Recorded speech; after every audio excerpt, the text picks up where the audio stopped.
when it comes to immigration policies. Some cities, like Alexandria and Richmond, offer sanctuary-style protections, but drive just a few miles into counties like Prince William, and you're suddenly in ICE's favorite hunting ground. Seriously, the immigration enforcement mood here shifts faster than Virginia's weather. Sunny one second, ice storm the next.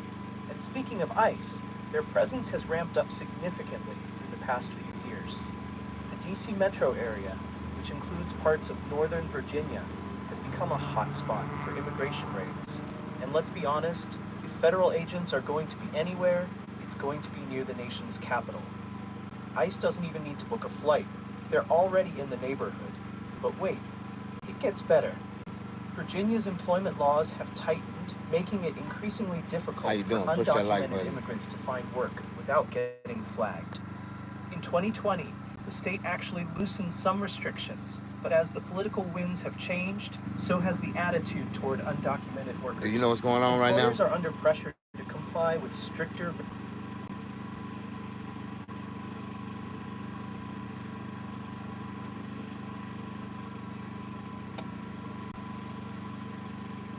Trump just banned DEI. And guess what? The U.S. government ain't fin to allow no celebrations, no days off. They ain't gonna even acknowledge Black History Month. They ain't gonna acknowledge the Holocaust. They ain't gonna acknowledge Cinco de Mayo. They ain't acknowledging none of that woke culture bullshit. Martin Luther King holiday will not be celebrated no more under a federal holiday. You know, the Democrats, not one Republican voted for Martin Luther King holiday. Not one Republican. When the Democrats controlled the House and the Senate and the presidency, they put that in law. The same way the Republicans, they finally got a chance to get the president, the House, and the Senate. Now they took the law. They broke it. And that's been up for years because the Democrats put it in place years ago. Do anybody know what I'm talking about? Y'all don't know what I'm talking about? I'm going to keep talking for a minute. I want y'all to come in and push the like button and engage with me. Let me ask you a question. Do real Americans care that we don't celebrate or the government don't acknowledge those days as holidays? Do real Americans care? I'm asking these questions because a lot of people, they don't want to engage with me no more because I be talking some serious shit. No way MLK is not federally celebrating. What the fuck? Ha ha ha, no way. Well, anyways, the Republican Party never voted for MLK. They actually knew that the Democrats sent MLK that letter and told him to kill himself if he didn't in 30 days, that the government was going to kill him. That's why Trump is finna release the MLK files. Now it's time for the American people to get the transparency that we all been, wanting to know. MLK was actually killed inside of that hospital. He survived the gunshot wound, and when he got to the hospital, they suffocated him. MLK, yeah, but they not gonna celebrate MLK no more. Never have. Like the Republicans never wanted to make that a holiday. The Democrats wanted to make that a holiday so they can win over black voters and say that they giving them something. They gave us a holiday. So, with that being said, Karen Bass, Los Angeles mayor, say that they done already canceled the Martin Luther King parade. You know, Karen Bass, she's a Republican, subliminal Republican anyway. She's what they call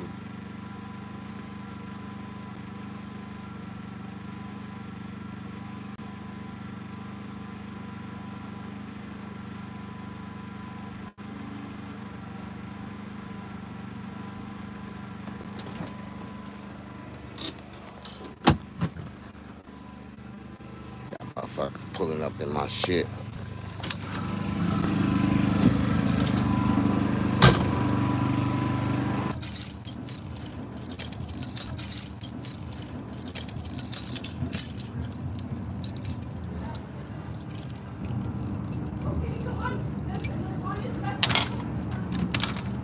How y'all doing? Y'all like the like button? What we gonna do? What are we gonna do tonight? Are we gonna eat? Are we gonna meet and greet?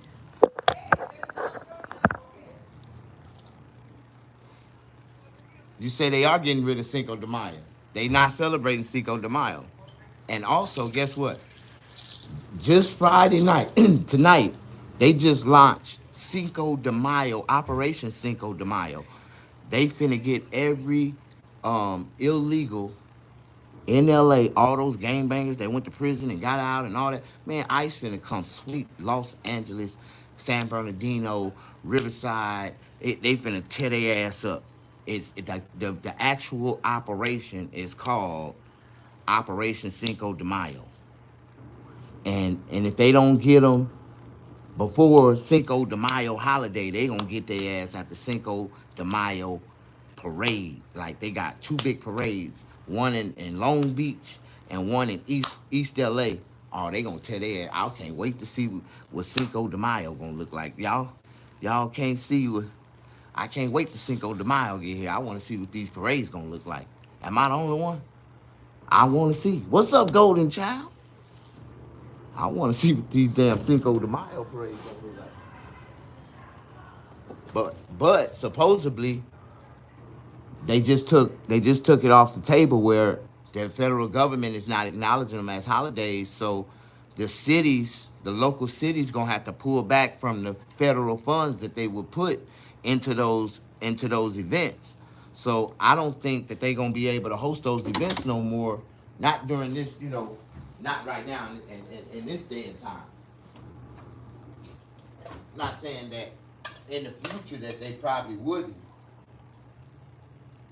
But right now, somebody has some trouble. Am I the only one? Trump wanted that last time he was president. Why couldn't he before? What do you mean he wanted that last time? What do you mean, Brandon? But they're not going to get rid of Cinco de Mayo. Yes, they are, Brandon. Man, please don't tell me, Brandon, you are a Mexican with an American first name. Please don't tell me that. Brandon, you know you cannot trust a Mexican with an American first name. Not in America. No, hell no. Let's go, Brandon. Oh, you out of here? Brandon, please don't be. Stay. I want you to engage because this is some conversation that we need to talk about, brother. You said, hell no. Bunch of crazy, extreme stuff. No, it ain't.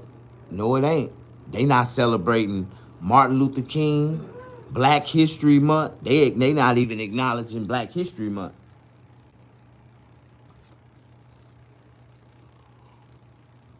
They not acknowledging the Holocaust. They not acknowledging. Oh, the Jews going crazy. It's a bad time in America to be a Jew. We can't even mention the Holocaust. Niggas got tired of hearing that shit anyway.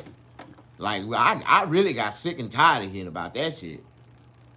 All the people that was a part of the Holocaust, the ones that was doing the Holocaust, they moved to America before the damn people from the Holocaust got here. Don't let me be the one to tell y'all that. And they was with our U.S. government. But we want to blame Hitler.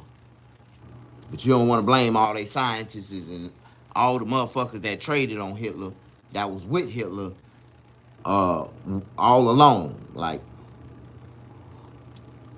they traded on Hitler. You know what they did? They sold America Hitler's freeway plans. You know, Hitler created the freeway system. He was a very intelligent man. Very intelligent. He created the what we call the freeway system. Hitler calls it a military defense system. And he created the military defense freeway highway system that we created in America. And because they went over there and they traded America, his plans. They was trying to buy him from Hitler, but Hitler was like, hell no, we'll come over there and build them for you. Y'all don't know nothing about the history of Hitler, huh? Some people think that Hitler was a bad man. He was a terrible person. No, he wasn't. Hitler was a Jew himself. You know that, right? Just like the Jews killed Jesus, Hitler killed the Jews. Some of the Jews. Ain't nothing wrong with that. All of us had a king or somebody that was above us or over us that wiped some of us out. All of us did. Over time in history, every race of us people had somebody that conquered us and took a bunch of us out. Look what happened to the African Americans. Hitler got rejected from an art class. Well, he was an architect. He might have not been able to draw pictures that well, but that nigga knew how to draw a military defense system. So y'all think that those freeways that we travel on are made for us to American freedom to travel the highways and just go from state to state, city to city. That is a goddamn military defense system. If we ever go into martial law, the first thing they gonna cut off is those motherfucking freeways. Now where your ass going? You're gonna be stuck and confined to the area that you live in, and you ain't gonna be able to go out. Watch what I tell y'all.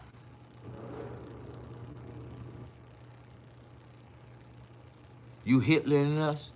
I'm just telling y'all the truth about Hitler that a lot of Americans don't like to speak on, but the real ones will. He wasn't a bad person. Hitler was not a bad person. Very intelligent.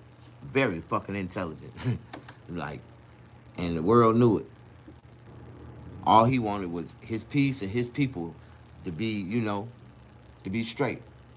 But it was those gypsies. Y'all don't know nothing about the gypsies.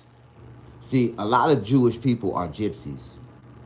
They gypsies. And if you ain't never dealt with a gypsy before, then you wouldn't understand what a gypsy is. It's a lot of them. They done came over here in America. They be having their children standing on the damn corners, working people, talking about they need help, and they got more money than all of us. Because they done begged, manipulated, schemed, connived somebody out of something. That's what they gone for. These damn gypsies. Like, y'all don't know what gypsies is, right? That's what Hitler was like, really trying to, eliminate the gypsies. They was always with the bullshit. Hitler had a small pee-pee. That's cool. He was a little man with a Napoleon complex. I'm a little man with a Napoleon simplex, but I was blessed with a big pee-pee. You can ask any woman that ever had me. I done had women tell me I stretched them. You know what stretched mean? Have you ever been stretched before? I didn't know what it mean. I was like, what happened? I had to go to the hospital and get stitched up. Damn, for real? Yeah, you stretched me. Okay. So you ain't never been stretched before? I'm just telling you what I'm blessed with. I'm not Hitler. I'm a black man in a Hitler body with a big dick though. Everyone was a baby, but it's just what they grow up into. Yeah, that's why they say two ugly motherfuckers will make a pretty baby. But what that motherfucker gonna grow up and look like, that's the question. Like them two ugly motherfuckers that made his ass? Shit, gonna look just like his ugly ass daddy and his ugly ass mommy. Gonna come out looking like an elephino. Yeah, that's when they mama look like an elephant and they daddy look like a rhino, an elephino. How y'all doing? Push that like button. Birthing a baby, ze stretched the mamas, stretch that pussy out. That's what you're supposed to do. Pussy supposed to be having like a compulsion, like a heartbeat, wide open when you get out of it. Like if that coochie ain't still open and it's convulsion, thumping like that when you come up out of it, you ain't did nothing to the pussy, boy. I'm gonna tell you something. You said, oh my God, everyone birthed stretched their mothers like an elephant. Yeah, yeah. But see, I'm blessed. You know, I got really, how do you say, strict values. I really stick to my values, my morals. I stick to my mottos in life. I don't fuck with women with children. So a lot of the women that I end up meeting, they be really like, you know, fresh off the porch. And they might only have one or two dicks, and they probably would live. When I hit them with the grown man dick, stretch their ass out and stretch their ass out, open their ass up. See, I'm gonna put that dick on them for about 4-5 hours straight. Yeah, yeah, put it on. Had to leave that pussy in convulsions. Y'all don't know nothing about that. Let me quit talking like that. It is after 10 o'clock and I am not on stage. I can't, no. How y'all doing? Push that like button. No, I'm gonna get back to the subject at hand. Please ignore me when I fade off a little bit and go down memory lane, or I might go to Mars, or I might jump up to Jupiter, come down to Pluto, and might spin around Saturn a couple times, and I'll bring y'all ass back to Earth. Remember, I am an intellectual, uh, very smart comedian. Push that like button. But you are on stage of sorts. I wish I was on stage. Yeah, yeah, yeah. If I was on stage, that means somebody would have sent me some money before I even left this motherfucker to go to wherever the stage is at. That's my deposit. Like, and they gonna give me some money when I get there so I can be preparing myself to get on stage and make they crowd laugh. Like, but you know, I ain't on that level yet. I am a comedian, a real stand-up comedian. I'm on the list of celebrities, but I'm down in the S's. Like, I'm down in the S's. I ain't an A-list celebrity. I'm down and I'm way down, a little bit further down. I'm in the S's. But the Lord gonna move me up. I can feel it. Lately, last couple days, I've been getting a lot of attention. Have you ever felt like you went to go buy a lottery ticket and you bought that lottery ticket and the lottery like $800 million, and in your mind you just knew that was the winning ticket? That's the way I've been feeling about my YouTube channel lately. Like, I know I got a winning ticket and I'm about to blow up. I know this is the winner. I know I'm finna win the lottery. And then the lottery come and you don't get that motherfucker, you be like, damn, I ain't gonna get it this time. I might get it next time. But I felt it. And if you can feel it, that means you can hit it. You know what I mean? See, this is the way my life is. I own my own business. And real men, we don't go out to clubs. We don't do all that extra shit. We ain't got time or energy to do that shit. Like, we be so tired for working and mentally, you know, keeping our lives together, that we don't have time to go out and party at the clubs, and drink at the bar, and, you know, socialize with broke ass people who ain't got a life like we do. You know, we gotta rest our minds and prepare ourselves for the next day to do exactly what we do every day, all over again. You know what I mean? Real men. Now, if you don't know nothing about real men, then you need to watch me to be a prime example. See, some of y'all ain't never had an example of a real man in y'all life, so y'all don't know what one is. I don't know, because I ain't never had one neither. But at the same time, I watched examples of real men as I was growing up. And I knew, because I watched from a reflection from the outside looking in, and I looked and I told myself, yeah, see, I had a lot of people that influenced me that didn't even know they was influencing me, because I was watching their ass from a distance. Push that like button. Have you ever? I am Dave of the Toker clan.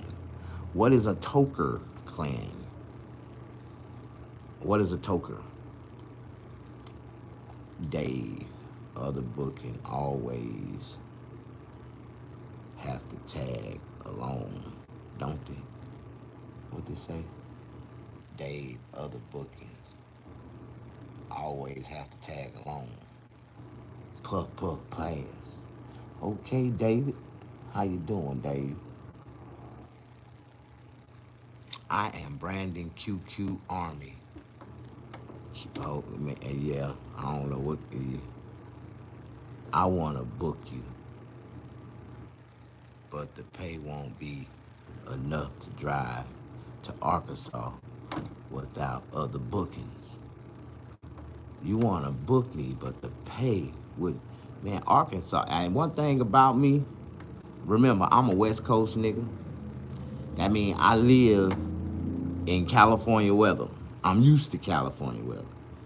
Now, if you trying to book me on a show in the middle of the East Coast, in the middle of some snow, I ain't gonna even take your deposit, dog.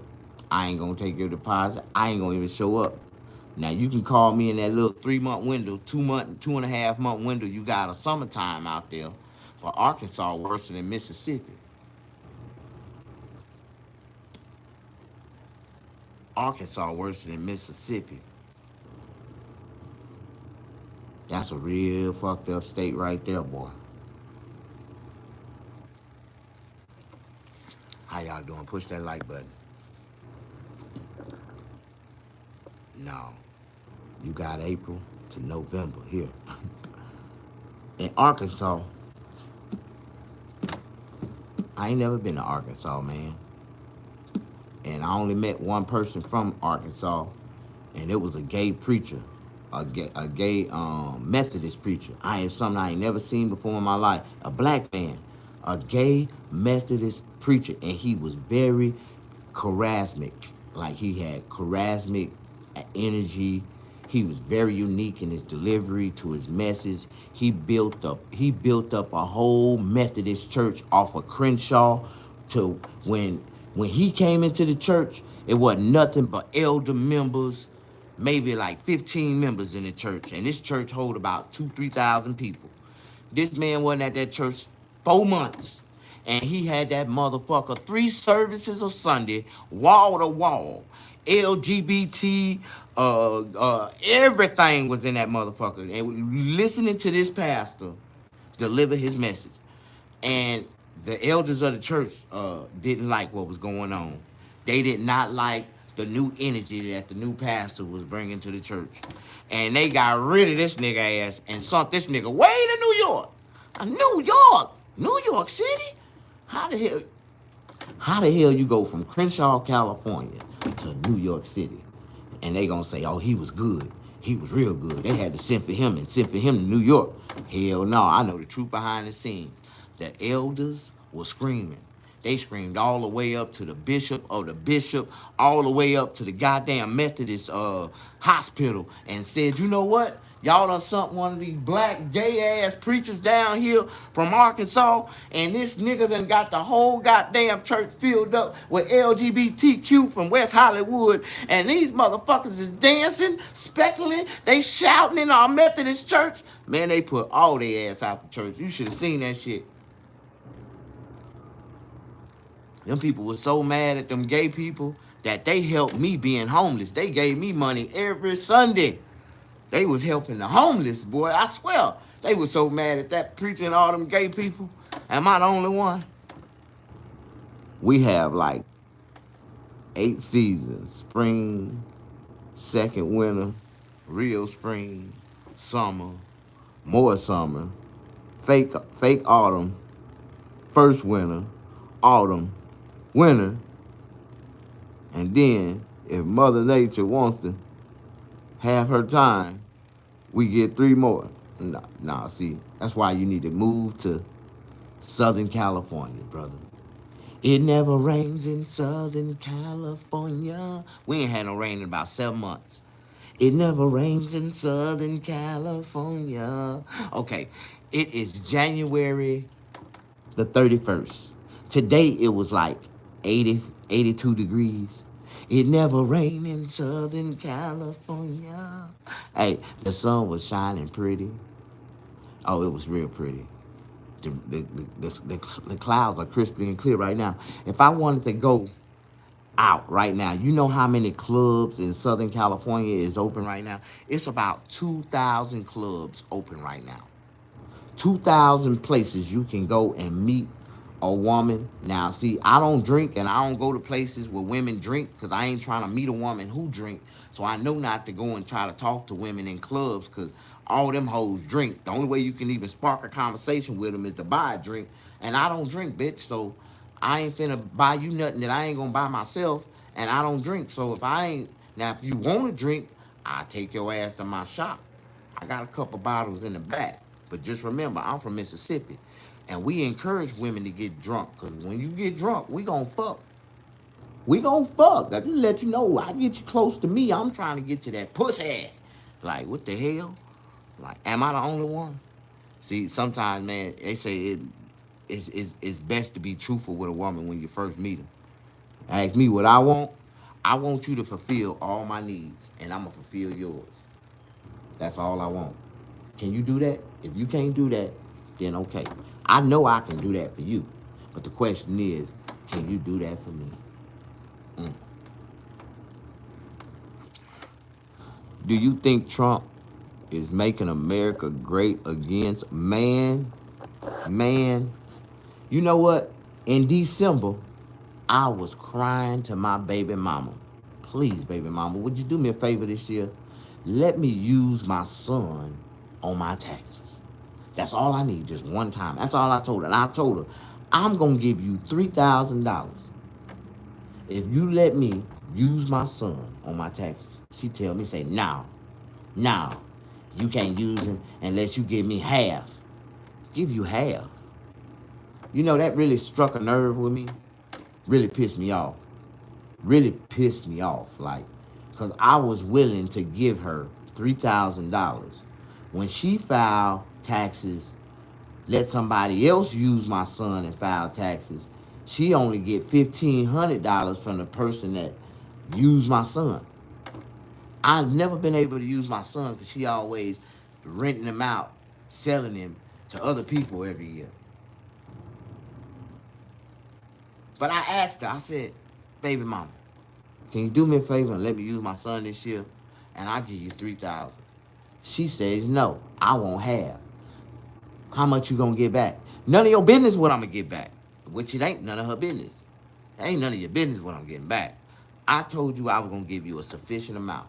I know for a fact you ain't getting no more than $1,000, $1,500 a year every time you let somebody use my son on their taxes.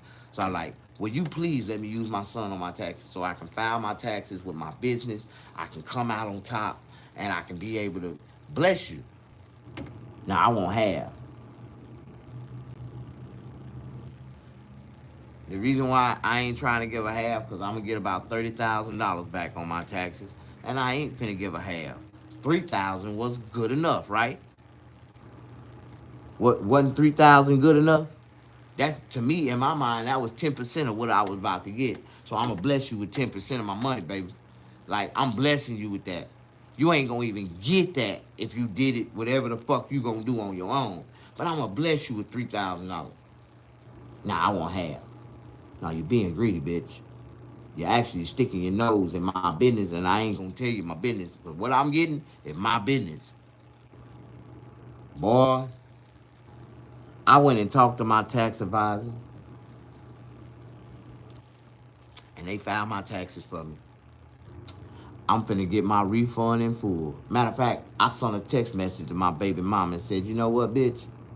Remember I said I was going to give you $3,000. That means I was. I changed my mind now. Now when I get my money, call me and I might send your ass some gas money. I'ma holler at you, bitch. You should have told me, yeah. You should have let me, you should have just gave me the idea that you was going to let me use my son. But fucked around in January came in, Donald Trump came in office, and this the first thing that nigga signed in law. If a man is taking care of his children, supporting his child, he can file them on his taxes. Mm-mm-mm.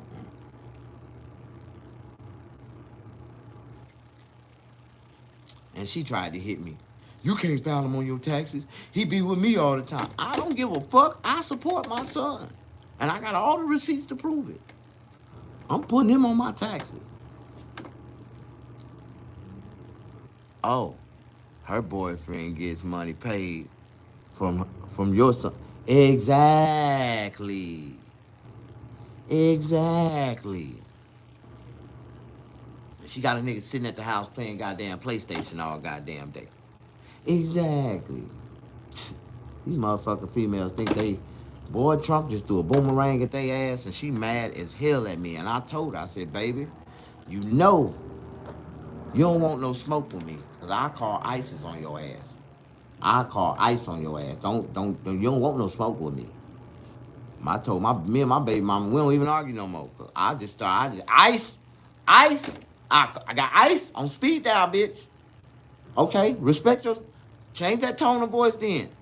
Like, boy, now, boy, I'm getting some respect now. I'm getting all the respect I wish I would have got 5-6 years ago. And I wouldn't even have been that. I'm still not gonna be that, manipulative towards her. But she forcing my hand right now. She forcing my motherfucking hand. I ain't playing. Cause I remember when the shoe was on the other foot, that bitch she threw goddamn shoes at me. She cussed me out, called me all kind of niggas and shit. Didn't send me none of her refund.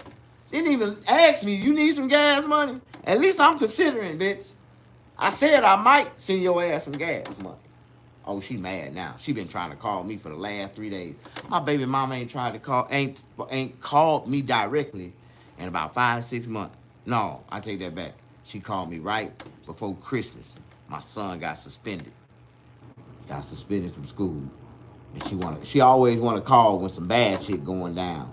Like, she don't never wanna call and just check on me. She calling when some dumb shit going down. Hit me with some bullshit. Your son just got suspended. And so, what he get suspended for? Fighting. Okay, let me talk to him. Why you fighting, son?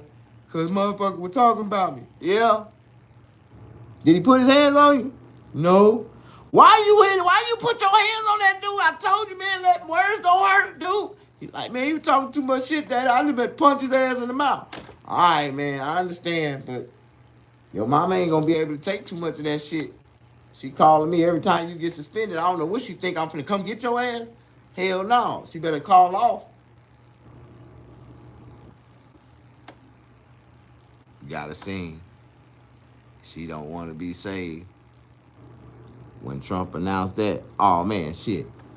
I ain't wishing nothing bad on my baby mama. But if the Lord blessed me where she would get deported, or she done got locked up or something like that, and I can have full custody of my son again, like I had custody of my son for the first 5 years. It was just me and my son. Me and that little nigga was everywhere, just doing our thugdism. Yeah. Then she came out of nowhere and stole him, used the courts and took him from me. Yeah, they did me wrong, man. I was in that motherfucker crying like a baby, showing all kind of emotion. Like, they said, you don't even supposed to show emotions in family court. That's why everybody was laughing at me. But I got the transcripts. We had a war, fucking battle in that motherfucker. We had a war battle. And I almost won in the beginning. I was on a good path. But then I got emotionally, attached. I got emotionally distorted because the courts was procrastinating, bullshitting with me and shit. Wanted me to go through all kind of loops and changes, but wasn't asking her to go through loops and changes. And I was like, this some bullshit. I'm steady coming out of pocket and money, and I ain't have enough money for a paid lawyer, so I had to go through some bullshit. And they thought I was dumb until I started filing my own damn motions with the court. Then the court didn't like that because I told the judge I wanted 50% custody. And he asked me, how do I want it? And I told him to do the math. So he thought that I was being sarcastic with him. I was like, no, y'all, I'm really like, shit, you the judge. You the one make all the decisions. I asked you to do the math. Like, do the math for me. Like, if I want 50%, well, do the math for me. Split it up 50%. Well, me and her, we shouldn't have to negotiate on it. I want you to do the math and just give me my 50% and let her have hers. And and if you ain't intelligent enough when you're dealing with these courts, they will play on your intelligence and tell you what is the 50% that you're asking for, specifically. I just want to be in my son's life 50%, the same way she is. That means I keep him for a week, she keep him for a week. He get him for a month, I keep him for a month. However you figure that we can split 50-50 custody, Your Honor. But I'm not giving her a dime. I'm going to take care of him when he with me. She going to be responsibly taking care of him when he with her. Like, that's just the way it go. Like, I want you to split it 50-50. Like, I was trying to be honest as possible, and the judge kept on acting. Well, I need you to be more specific. The fuck you mean be specific, nigga? You the judge. Do the math. Like, he pissed me off. He kept on asking me the same goddamn question over and over, and I went off on his ass. Like, don't ask me no dumbass question over and over again. I thought I told your dumb ass to do the math. You the judge. The fuck? Like, I ended up going off on the judge like that. Like, and I really don't get it why he couldn't do the math. Like, shit, you the judge, bitch. Am I the only one?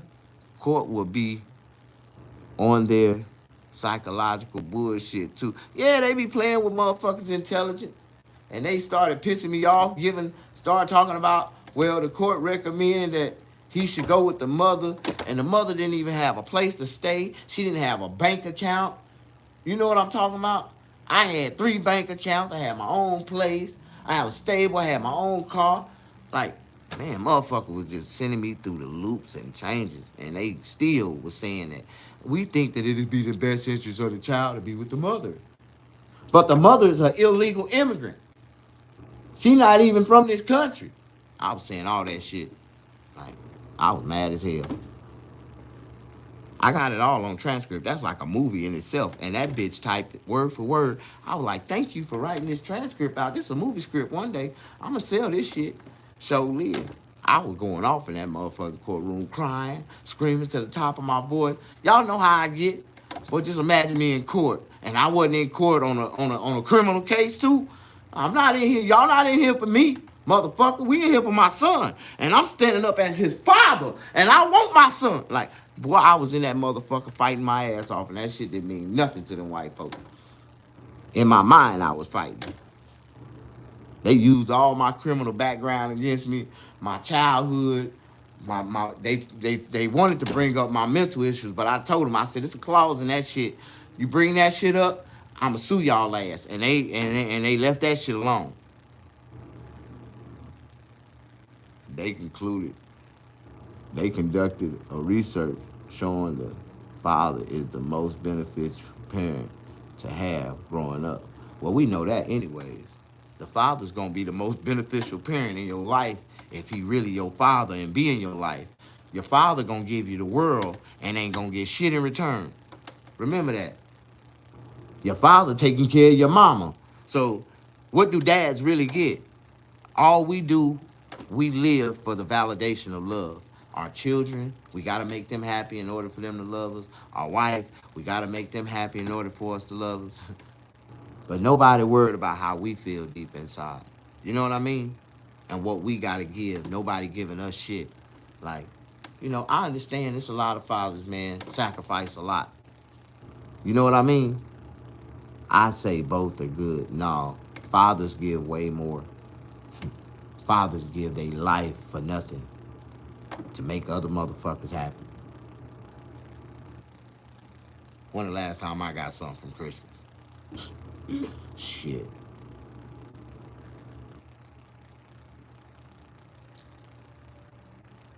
Yeah, that's true. What I'm saying. But they gotta be a team. Man, ain't no I in team. In some kind of way, a lot of these women, it's all about I. Them. Nobody else. If a man can't make them happy, they get mad and leave. Bitch, it's not a man's responsibility to even make a woman happy. If a woman ain't self-happy on her own, a man can never make her happy. Remember, a woman forget about the dick 5 minutes after it's out of her. She forgets completely about it. The average black woman is cussing her man out within 15 minutes after sex. Nigga, fuck you. You ain't shit. You wasn't saying that shit 5 minutes ago when I had that dick in you. Baby, I love you. Yeah. Mine are adults now. What's adults? Your children?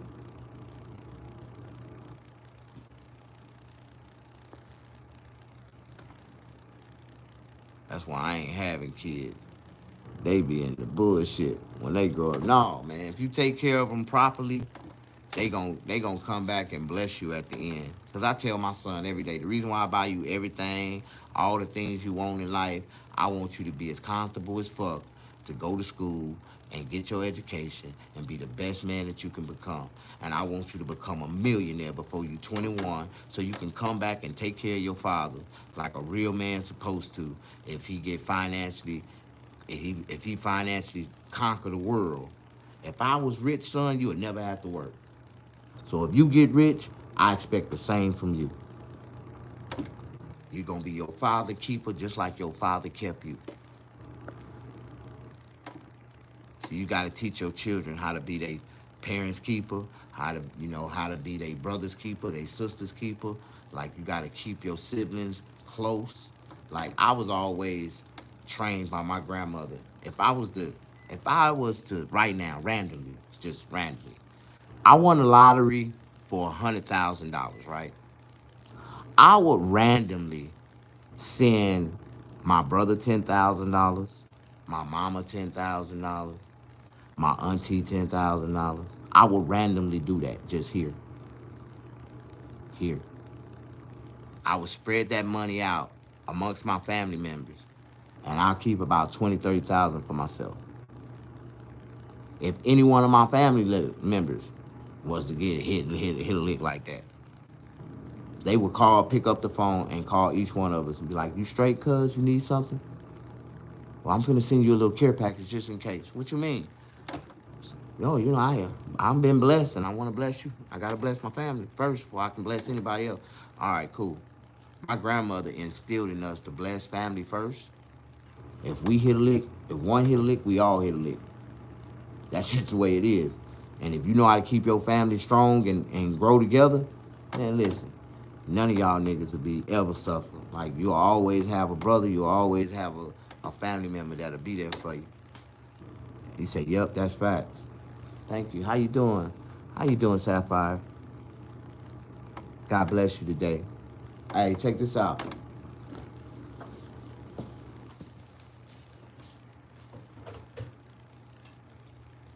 Somebody say my life ain't shit. All I do is eat shit, talk shit, smoke weed, drink coffee, and repeat. That's all I do. I ain't even getting no pussy in this cycle right now. Boy, this is a bad year. It is the 31st of the year. I'm still 31 days in, a version of 2025. I ain't even seen no pussy. Like, I ain't even came to the thought of even seeing a woman to even think that I can even meet to get some pussy from right now. Boy, I am really, sexually depressed like a motherfucker, right? Sexual depression. I'm gonna go to the Mexican bar tonight, just sit there, drink on some coffee, act like I'm drinking on some Hennessy. I'm gonna be sipping on it. You said try TGA 5. What's that? GTA 5. What's that?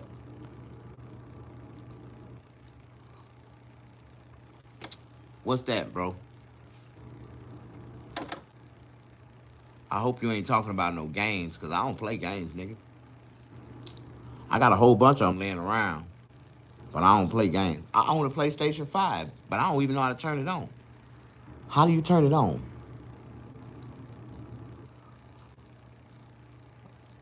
That shit ain't for me. That's for the kids. You a kid now. That's okay for you to play games. You a kid? If you a kid, it's okay for you to play games. If you a kid and your parents is taking care of your life and you blessed, that is an incentive for being good as a kid. Like, doing good, making good grades, respecting your parents, doing things around the house, being a good kid. So if you got a PlayStation, I hope you're a good kid. Because my son got a PlayStation, and the only way he can play it is by being a good kid.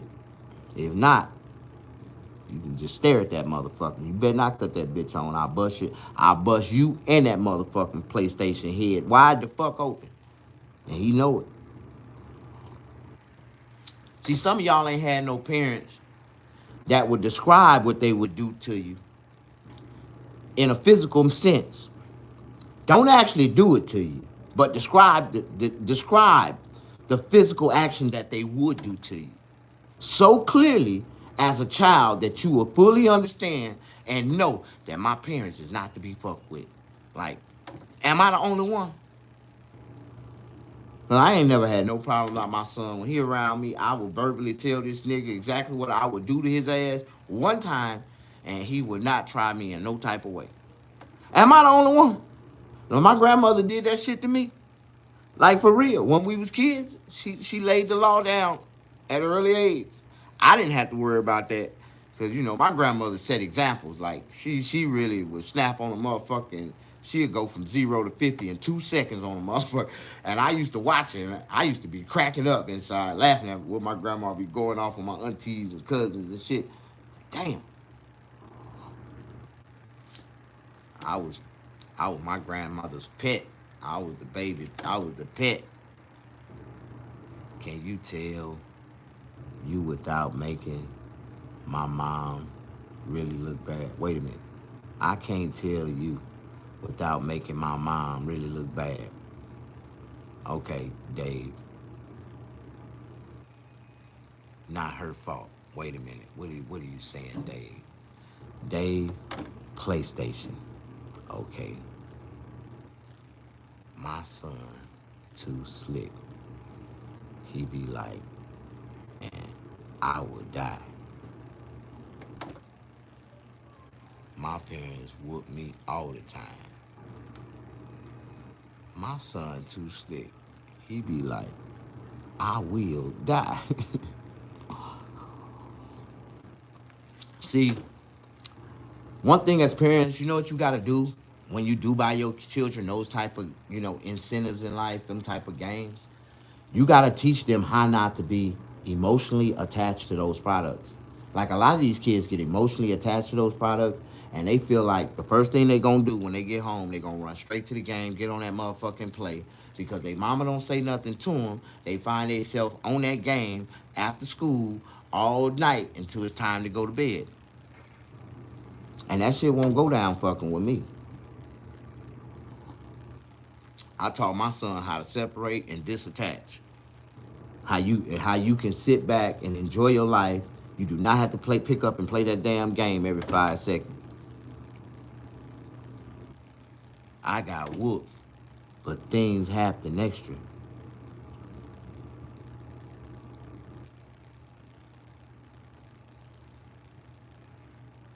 No, I mean, if I describe how he gonna get whooped, he would say, I will die. Okay.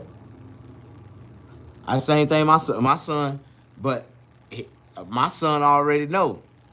I am not playing. I ain't playing with you.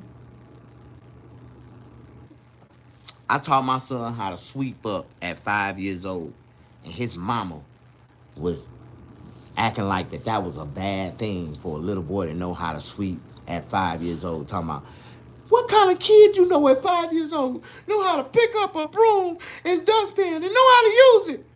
My son, bitch. Like, what the fuck you mean? That's what's wrong with you, your nasty ass. You don't be cleaning and sweeping and shit because your mama didn't teach you how to do this shit at 5 years old. Am I the only one? I know that nigga died because I describe how I'm going to whoop his ass with that stitching cord and hang his ass upside down by his big toe. I describe in detail how I'm going to whoop their ass. And they, you know what, Daddy? What else you need me to do? All right, I'm going to do that. You need me to do something else? All right, you can go back and play that game. I don't have no problem out of mine.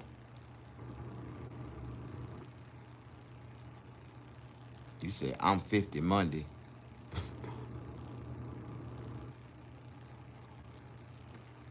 Say that's proper training. You're supposed to train your kids. And you're supposed to train them the hard way so they'll be able to appreciate the easy way, right? Like, a lot of people don't understand that it is more faster for you to mop this floor with a sponge and mop, with a sponge on your hands and knees, than it will for you to mop it with a mop. My grandmother, when I was a kid, she used to make my aunties and cousins and them mop the floor with a sponge.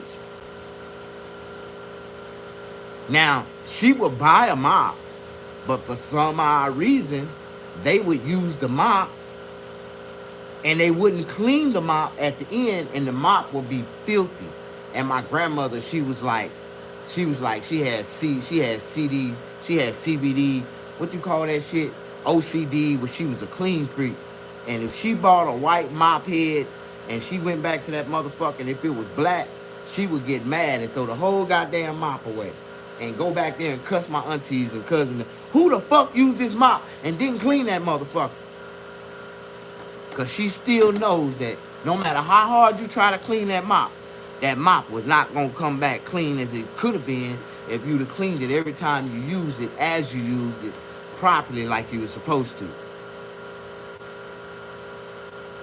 So I remember for like a whole year, my grandmother didn't buy a mop, and she made every one of them niggas get on their hands and knees and mop the floor with a damn, with a sponge. With a sponge and scrub. I'll never forget it. And so one day, my auntie thought she was slick, and she paid me $5 to do her chores for her. And my grandmother walked in on me on the floor, scrubbing the floor. Man, my grandmother, as soon as she seen me down there cleaning that floor, she got so goddamn mad. And she screamed out my auntie name. Real loud. Motherfucker, bring your ass in this goddamn kitchen.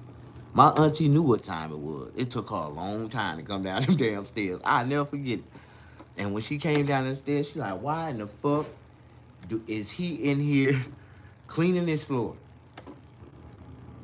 Because my grandmother understood the power of chemicals.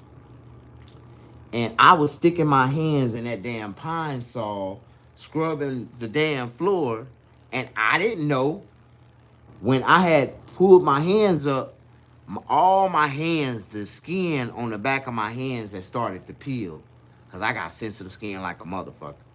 And all my skin, even on the back side of my hands, had peeled. And my hands was raw, like raw skin. Like it was like red, and it was real. It was like I burnt my hand. And my grandmother was so mad at my auntie for paying me to do the floor. And that's why she screamed at her, because she's like, when I told you motherfuckers to clean this floor with a sponge, didn't I tell you to put them gloves on? Like, that's the reason why you don't supposed to stick your hands in the damn water. The damn chemical is too strong for your skin, and if it gets skin contact, it's gonna do this. So my grandmother she was mad. She had to rush me to the hospital, because one of my hands was fucked up and shit. A lot of people don't understand the hazards of cleaning. And she used to always say, boys have different type of jobs. A boy job is not to clean the kitchen, not to clean a bathroom. A boy job not to be dusting.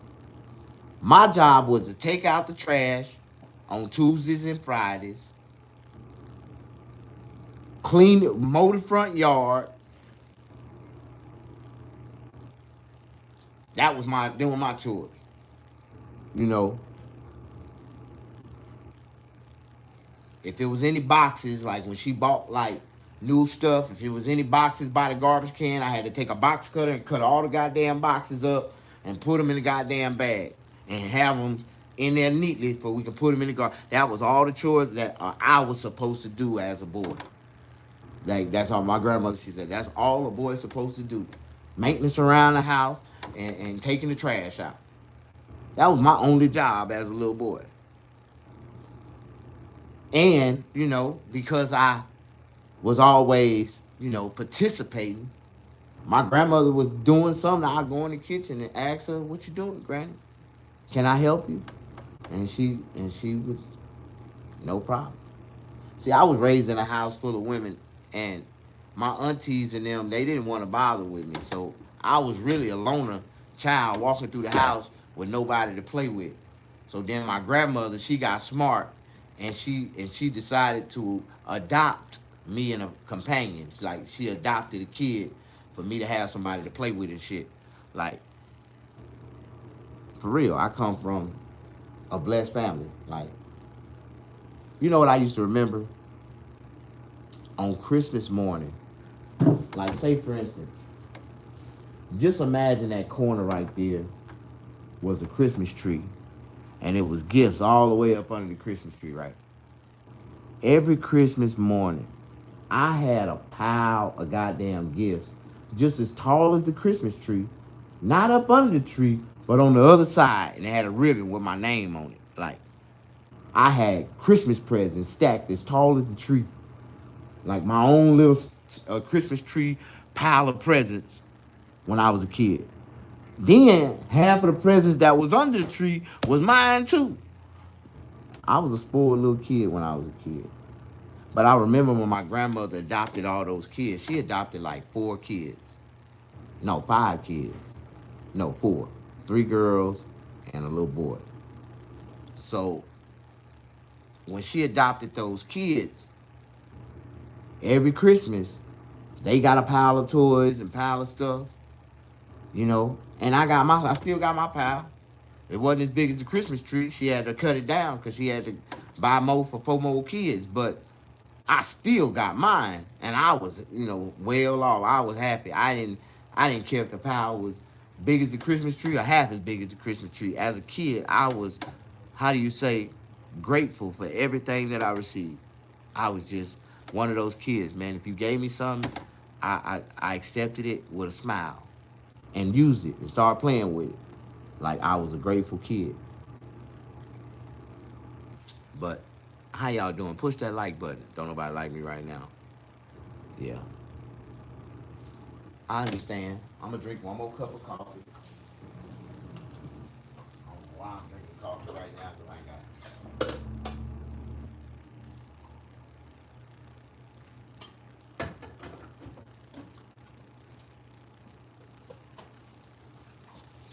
Give me one reason to see you, and I'ma give you what I need. Give me one reason to see you, and I'ma give you what you need. Say I don't wanna love you, baby. I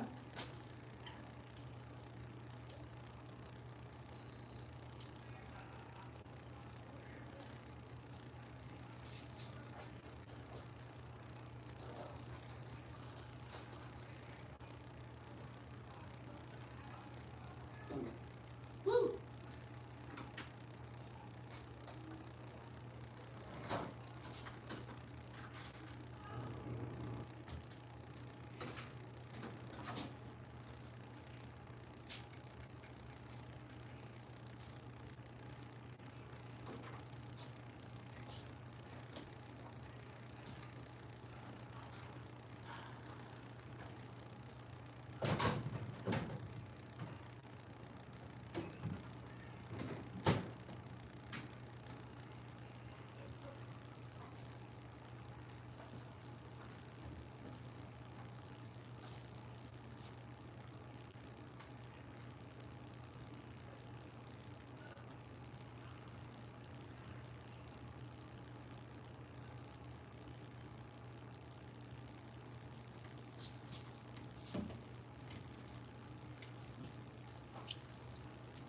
Well, it seems like the older I get, the more looser my teeth get. I need to take this damn apron off. That's what I need.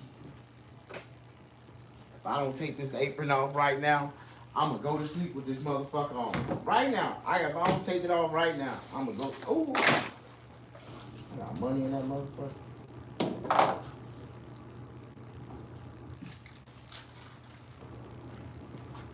If I don't take this shit off right now, I'm gonna end up falling asleep with it on. Choking this shit out myself. I can't breathe.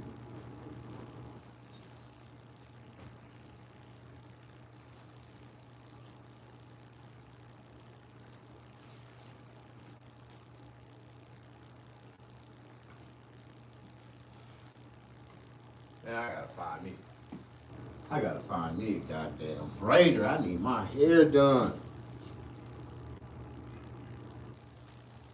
Man, usually when I find a braider, I find some pussy. But damn, man, my luck been bad. Damn.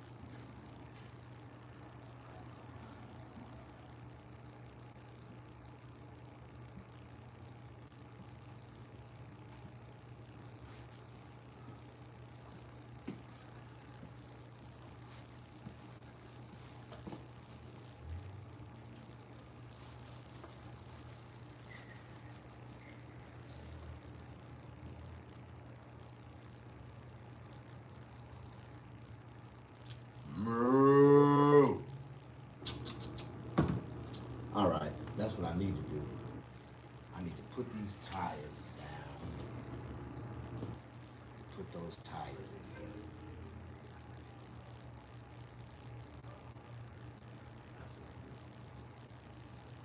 Roll these damn tires in.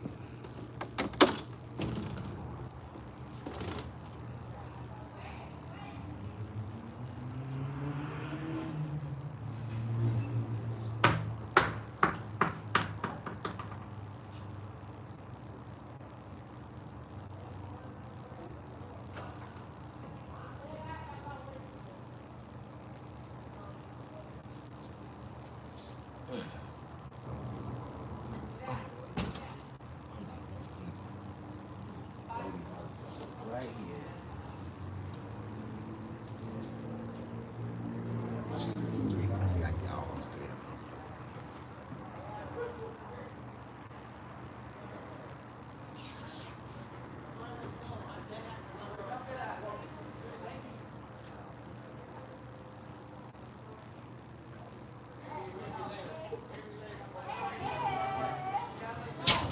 Oh, wait, don't break my display.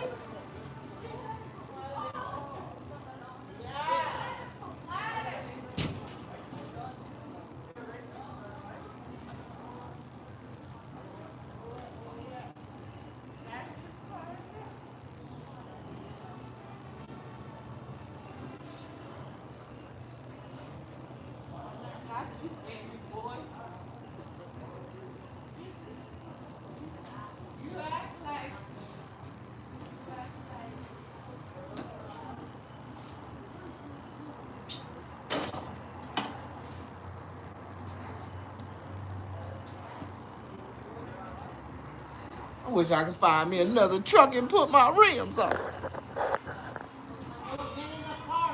Said when my birthday? My birthday in December. I'm a Sagittarius.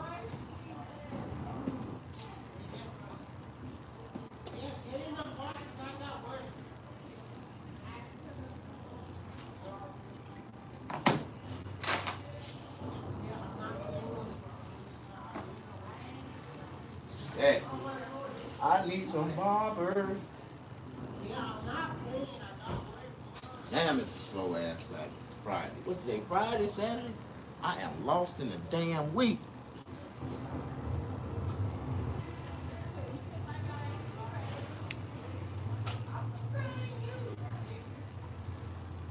Man, my coffee done got cold. That damn fast.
How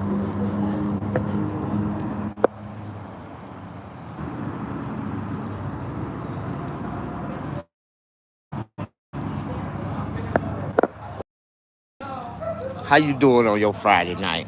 How you doing? What are you doing on your Friday night?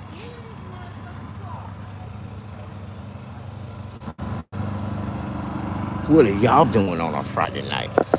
I'm gonna show you what Snag doing. How I'm living. A lot of people don't agree.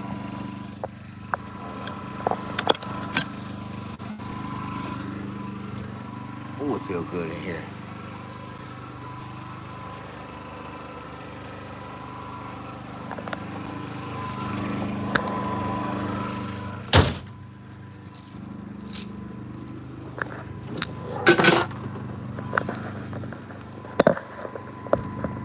Push that like button. Show me some love.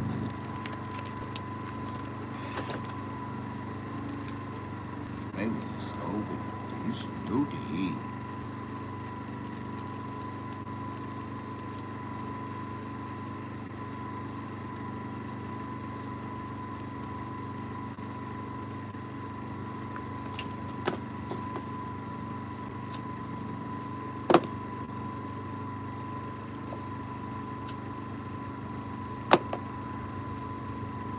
After sitting here, how you doing?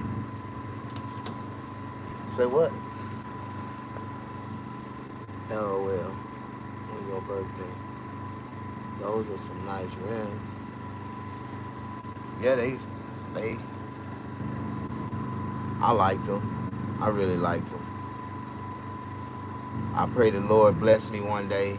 If I can get me an Escalade, I'll be able to put them back on my.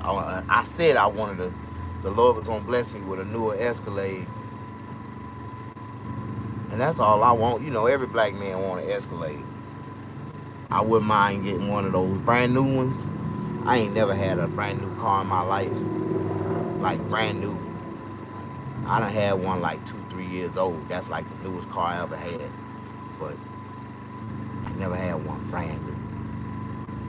To smell that brand new scent, that's an opportunity. You know, a lot of people don't get that chance just to sit in that brand new car and get that brand new scent. Oh my God, priceless. Miss Sapphire, where you from? I am missing Incognita. Where is Incognita at? You know I'm gonna speak her ass up. She gonna swear up and down she's still unpacking. Have anybody seen Incognita lately?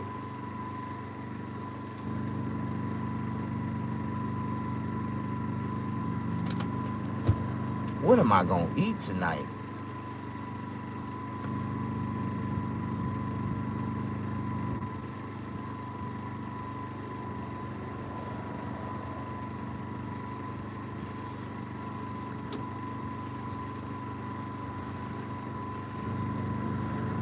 You said I'm working.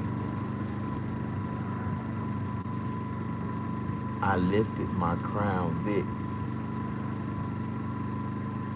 and put 24s on. What the hell? You got Flowmasters on it too? I had a Crown Vic.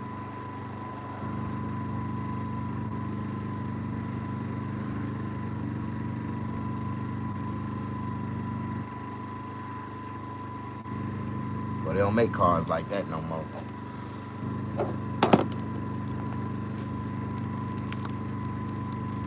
That Crown Vic was the last great Ford V8.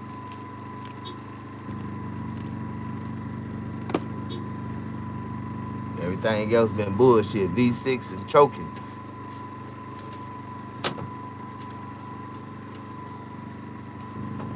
Man, I gotta go to the store and buy me one of those callus tweezer things. I got a callus on my big toe. I need to get in there and cut that motherfucker out. Ooh, that motherfucker hurt.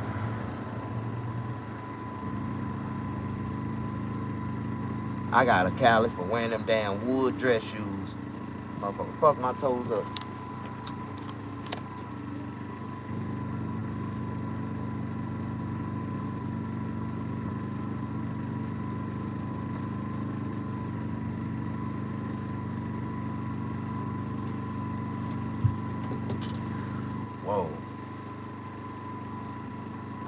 I had too much coffee today. But I did have a burger earlier, so I had something to eat.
y'all doing? Y'all with me or y'all against me? I love Valentine's Day in general. My papa, he started that for me. Every year he would get me a cute little like stuffed animal in a box of Sherry's berries. And of course, as a little girl, I was like, ooh, a chocolate covered strawberry? I love this. He just passed. I was like, I can continue that love that he gave to her. And it was very similar feeling of my papa giving me those berries and the box and me being like, oh, this is just the best feeling. It was almost like a sign. I know my papa's still here with me, and maybe a little bit of that can still shine through. She was not worth those strawberries. Jonathan, these days and months are, of course, a notation on a calendar. And I wonder what message it sends to Pentagon employees and beyond that this is happening. Chris, at some point I'm going to be rather blunt, but I'm going to answer your direct question. What it says to those employees is that the federal government, from the President of the United States on down, does not care about you. I know there are folks on the right who think that all of this focus on people's identities and characteristics are ancillary and that it's all quote unquote woke and PC and all of that.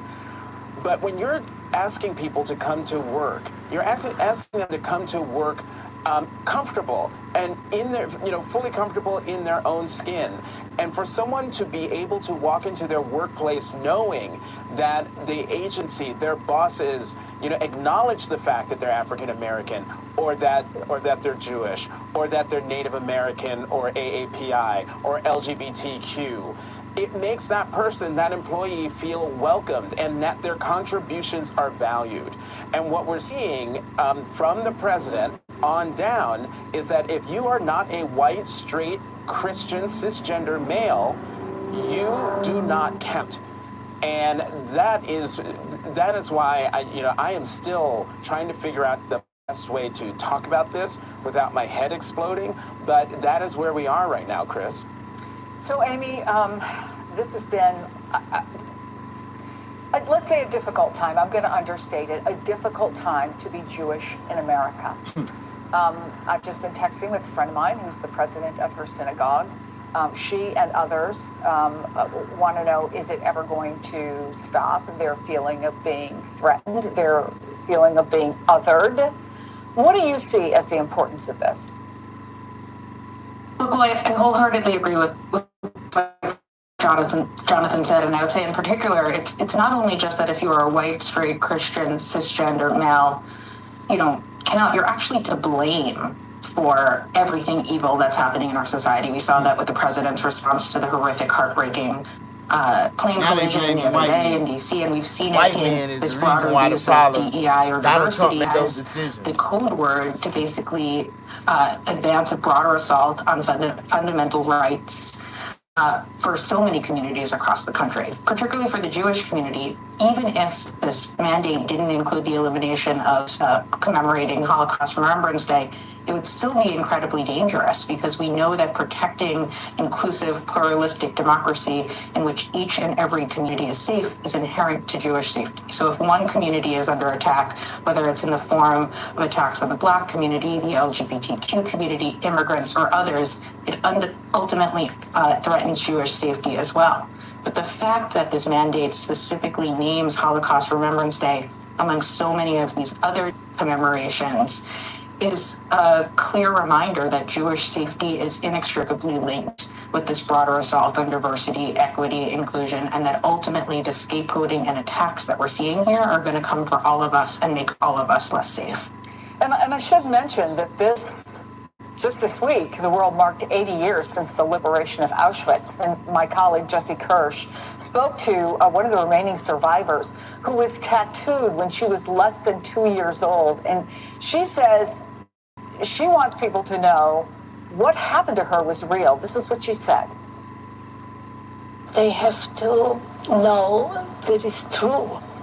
We don't want to know shit. Because it's so unbelievable. It happened 80 years ago. Nobody can. You was 2 years old. Believe this. It's so that they want to see my number because they have no idea. picture in brains, and it is possible to make tattoos for small children, adults, old, everything. You have degradation. You are just a number. But this number is not only on the skin. It's deeper. Black people ain't never experienced that before. When we go to prison, we ain't nothing but a number. People act like their story is the only story that people need to know about. Like it's gonna change history because somebody know about this story. Like, I got a story. I've been trying to tell my story. Don't nobody believe my story. But it's okay. It's a good story. Everybody got a story. And it makes you think, when is, for example, a moment of silence more than a moment of silence? It's a reminder, right? Not to ever forget what happened. So it may seem to some people like, okay, this is a small thing. Maybe it makes sense because it's taking away somehow from the workplace. This is inappropriate in the workplace. What do you say about what, in most instances, is a really, it might be a sign, it might be a poster that recognizes that is a particular day in history? Does it matter? Who's going to talk about it? Absolutely matters. You know, I'm the granddaughter of Holocaust survivors. My grandparents have been gone for a long time now. But how we continue to tell their story and the story of all who survived and didn't survive is precisely how we prevent history from repeating itself. And that's true in terms of why we celebrate and mark Holocaust Remembrance Day and teach the Holocaust in our schools, where it's required in so many places around this country. And it's true in terms of why we observe Black History Month and Women's History Month and Native American History Month and so much more. The attacks and the assault on teaching our history, whether it be in the form of book and curriculum bans, the elimination of diversity, equity, and inclusion programs, the attacks on teaching ethnic studies, or so much more, are intended to effectively whitewash or erase history so that we can't learn from its histories and prevent it from, so that we can't learn from history and prevent it from repeating itself. We need to understand it in that context and in the broader context of the draconian dehumanization that we're seeing happening in our politics. The attack on DEI and diversity, equity, and inclusion goes hand in hand the dehumanizing policies attacking immigrants and the LGBTQ community, with Elon Musk and his apparent Nazi salute and his comments we should effectively get over the Holocaust, with so much more that we've seen over the last few weeks. All of it is intended to desensitize us to this hate, to forget the lessons of history, and to allow these dehumanizing authoritarian policies to move forward effectively.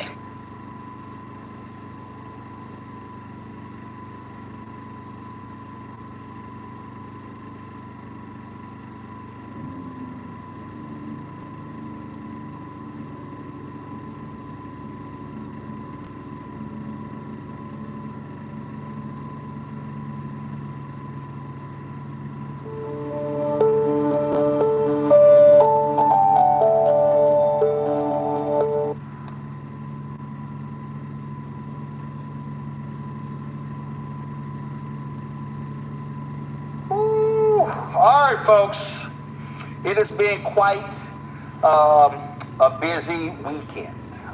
And this weekend, I spent a lot of time taking phone calls and on conference calls and text messages and looking at social media. And a lot of folks have been talking about Target, the latest company to announce that they are ending their various DEI initiatives. They joined the likes of Walmart, McDonald's, Lowe's, which actually has a Black CEO, Toyota, as I said, McDonald's, and other companies that have made these decisions. But you've had companies that have stood with their DEI initiatives, and in the face of these conservatives like Robbie Starbuck trying to push them to get rid of them. JP Morgan Chase, Delta Airlines, United Airlines, American Airlines, Costco, Apple. So these are the various companies. Amazon has also said they will be pulling back some of their various initiatives. Now, while all of this is happening, African Americans have been responding by saying, what the hell, what's going on? Then, of course, on the federal level, you've got Donald Trump, who is ordering all the federal agencies to get rid of DEI. And so they have made this the linchpin of their week one strategy, and you've seen this happen. You had folks, the Air Force, who decided to pull the teaching of the Tuskegee Airmen, and so the conservatives, in their effort to say, oh no, that's not what we meant, so they said, oh no, let's bring that back as if we're going to give you some credit for that. So as a result, this organization called Strike for All, they announced that a boycott of Target beginning February 1st. And so you've seen the social media posts they have been loading, talking about boycott Target. And as a result, people have been saying, that's right, that's the move, that's the way to go, that's what we need to do. This year, when it comes up, this is, one of the posts on social media that they posted, and it says, only by minority owned. And so, only by minority owned. And so, what I have been saying is, well, actually, I posted on their Instagram page, I'm curious, you say only by minority owned, but I want to know, are those other minority owners standing with black people when it comes to battling these companies? The people who benefit the most from DEI policies are white women. White women have 70+% of the actual DEI corporate jobs, and white people do. And white women, when it comes to minority contracts on the city, county, state, federal level, they get more contracts than anybody else. So if we're talking about, fighting for minorities and women, I need to know where's the National Organization of Women. I need to know where's the Women's Chamber of Commerce. I need to know where are all these women's organizations that largely serve white women. I need to know where are the Hispanic, Latino organizations. I need to know where the Asian American organizations. Because what I'm tired of black people, the ones who are the loudest fighting for initiatives, and other folks are the greatest beneficiaries. I want to know where are the Indian Americans, where are the Pakistanis, everybody who has been a beneficiary of MWBE programs who is non-black, where you at? Where you at? And so that's critically important for us to say, because again, we are the ones who are constantly having to shoulder the burden, having to do all of the heavy lifting, which I understand, because on the federal level last year, Ron Busby, the president and CEO of the U.S. Black Chamber. Attention shoppers, want to spend less? Go to Aldi. They're #1 in everyday low prices. Find a seating solution that adapts to your lifestyle. At Living Spaces, where we offer a variety of modular connections that are flexible, functional, and versatile. Switch, change, and rearrange configurations to fit your room and meet your needs. You can start small or go big with your design, thanks to separate Well, there's a disturbing story we're following where a mother and a grandmother have been arrested in the death of a 13-year-old girl who was reportedly being held inside a cage. Tempe police say officers went to the home of Virginia Lujan after she reported her 13-year-old granddaughter wasn't breathing. The teen died at the hospital. Doctors say she was covered in bruises and sores, and the grandma claims that the teenage girl fell down the stairs on Sunday night. But detectives served a search warrant and say they found a makeshift cage where the grandmother and the girl's mother, Jamie Hodges, admitted they would occasionally keep her there. Both the mom and the grandma now face felony charges. A mass deportation effort is underway just 2 days after President Trump took office. His new border czar, Tom Homan, announced yesterday that ICE teams have started arresting non-citizens. He says these people are, quote, public safety threats, and in the country illegally, they've been convicted and arrested for serious crime. Federal immigration authorities will now be permitted to make arrests if they so choose in churches and schools where people here illegally may be trying to take safe harbor. The new administrative directive rolls back a stance from the Biden administration. Fox 10's Lauren Clark joins us now to share how this is garnering both praise and some criticism.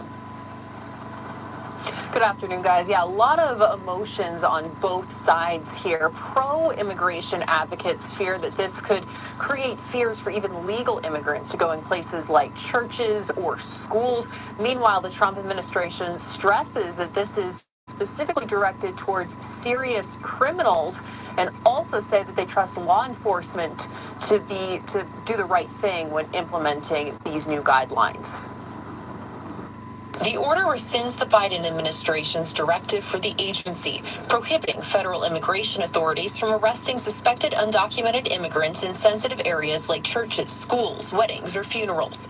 It's a stance Arizona Democratic State Senator Annalise Ortiz believes is misguided and harmful. This will lead to families being separated. But the Trump administration said the policy is designed to target those with dangerous criminal histories and believes law enforcement will act wisely and professionally with these new guidelines. The Department of Homeland Security described the move in a statement, writing, "This action empowers the brave men and women in CBP and ICE to enforce our immigration laws and catch criminal aliens, including murderers and rapists who have illegally come into our country.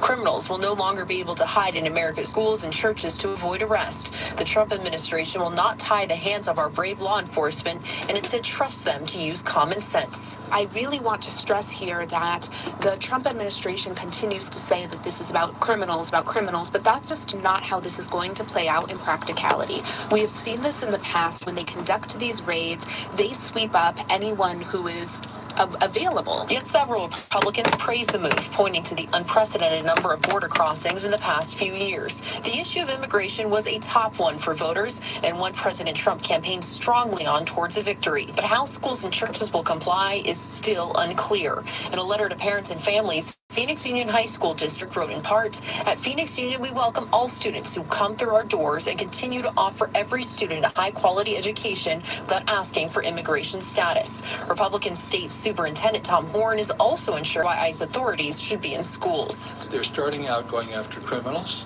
Criminals are not kids in school.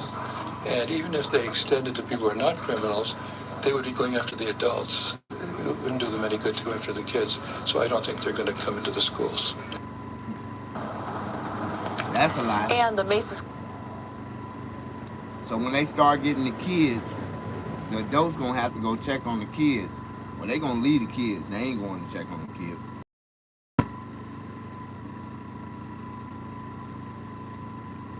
But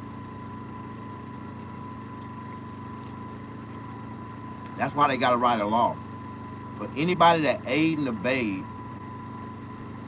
an illegal immigrant, if ISIS go to a school and the principals and teachers block ISIS from getting to the students, then the principal and whoever engaged in blocking the ISIS should go to jail.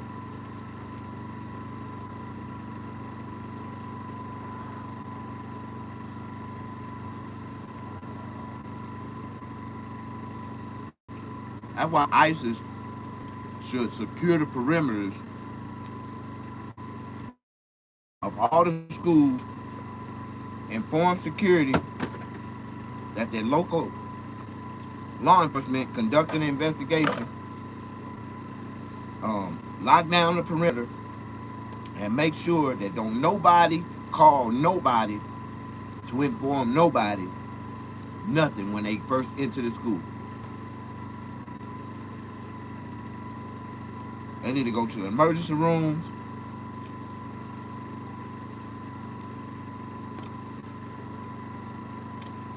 They need to go to the grocery stores, the Hispanic grocery store. That's where you're going to really find them at.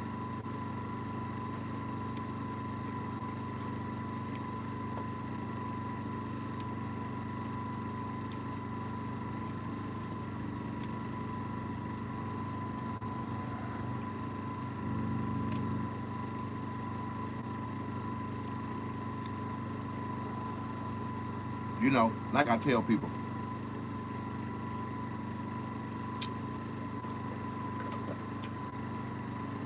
I don't care that you came to this country illegally. I really don't. As an American citizen, I don't care. I'm actually glad for you, bro. Like, I'm really thankful that you made it to us. You know, you made it here safely. But after you start to establish yourself, you got to go through the process of what it takes to try to become a U.S. citizen. You know, I tell people this all the time because my baby mama, she's an illegal. And when I was with her, I helped her start the process to getting her citizenship.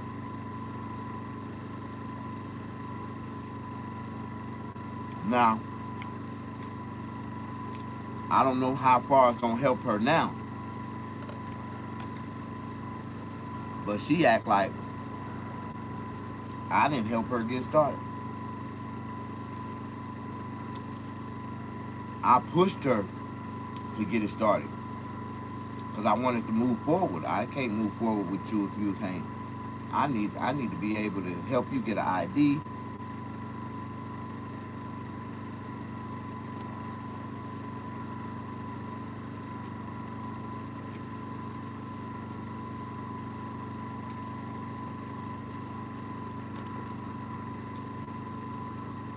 Man, this chocolate chip cake was so good.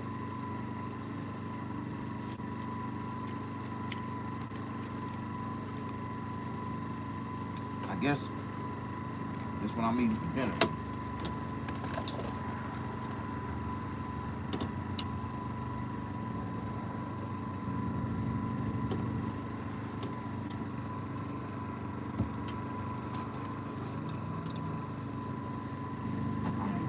Last piece before I drop it. I always have a tendency of dropping my last piece of motherfucking something good.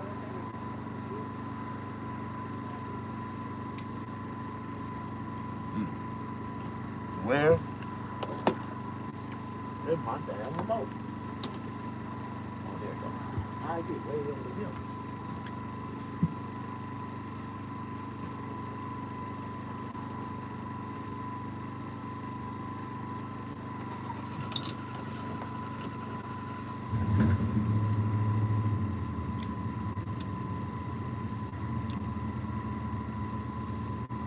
I don't know if I'm not sure. The missing person, Daryl Johnson Sr. Officer Gonzalez is dispatched to Conchas Dam State Park shortly after he arrives at the north side of the lake where a family of campers is waiting. So he came with you? Yeah. And does he just walk off like this or what? Well, we're from Arizona. Johnson is from Phoenix and made the trip on the day prior. His son, Daryl Jr. and his daughter Jana say their dad never told them about a weekend getaway. He's described as quiet, low-key, and a proud grandfather who liked to fix things in his yard, known to loved ones as Bubba. He lived off the grid, so he just worked on his own. I can honestly say he was a big-hearted person. He always lent a hand to anybody that needed it. No questions asked. Now more than 6 months later, siblings scroll through his old text messages with so many questions. We were laughing and he hugged me and then I went to Circle K to give him his chips and his soda. And that was the last, and then I got a phone call day before he went missing. But that was the last time I seen him. The initial New Mexico State Police report says Johnson joined Alejandra Diaz for the trip, a close friend that he lived with, along with her family for a birthday celebration.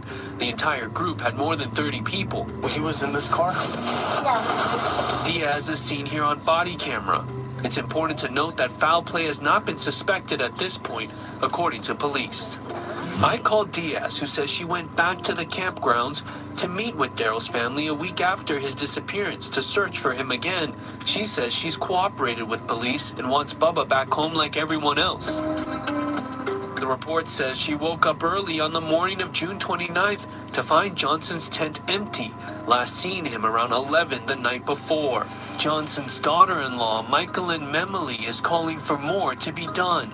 My gut has one feeling and, my heart has another, but I really do think something happened to him. And again, I can't tell you if it was an accident or on purpose. So he was by himself? Yeah, it was pretty late, like 12:30, 12:45. A camper tells the officer that Daryl asked for a flashlight, and after borrowing one, he walked south on the shoreline before turning around to go north, back towards his campsite. 2 days after Johnson went missing, an investigator flew a drone over the area of his campsite, but did not locate anything. Do you feel that there were enough resources put into the search by New Mexico State Police? Not at all.